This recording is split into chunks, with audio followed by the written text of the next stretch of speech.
Une sœur a découvert que le père des enfants de sa nièce est en fait son mari. L'histoire s'est passée il y a de cela 5 ans.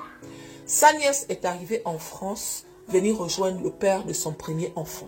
Sauf que ce dernier, il est marié et il n'avait pas rendez-vous. Elle a juste débarqué comme ça. C'est étant ici qu'elle appelle le monsieur pour lui dire que je suis à la gare. Est-ce que tu peux me dire comment faire pour qu'on puisse se voir? Le gars a dit non, tu ne m'as pas prévenu. C'est vrai que toi et moi, on a vécu une histoire, mais pas au point que tu puisses débarquer comme ça. Et en plus de ça, il paraît que quand le gars est venu, entre les deux, il n'y avait plus rien. Mais ils avaient un enfant. Le gars dit que je vais juste te donner, je vais te prendre une chambre d'hôte, mais ne me demande rien parce que je ne vais pas tromper ma femme avec toi. La fille dit, ok, il n'y a pas de problème.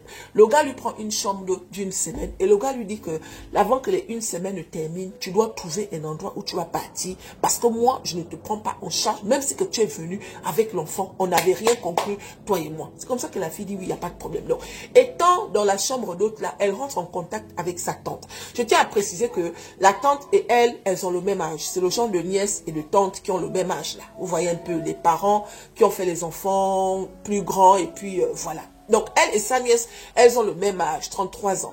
C'est comme ça que la sœur, elle appelle, plutôt la nièce appelle, oh non, voilà et tout, je suis arrivée en France, il a dit qu'il ne peut pas me loger parce qu'il est marié et tout, patati patata. Ah, toi aussi.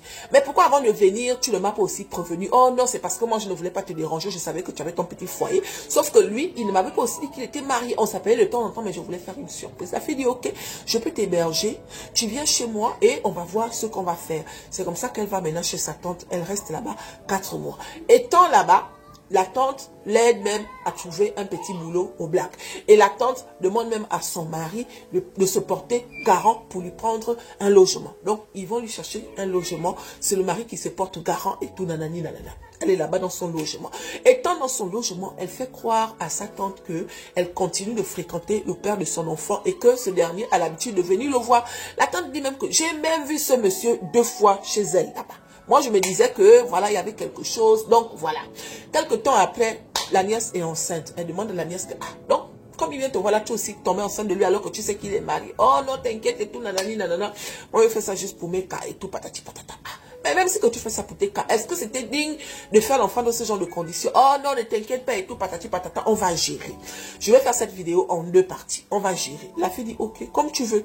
Jusque quand la fille a accouché, le monsieur n'est jamais venu voir l'enfant. La fille dit que, ah, je tiens à préciser que la tante et la nièce sortent avec des Africains. D'accord? C'est des personnes qui sortent avec des Africains.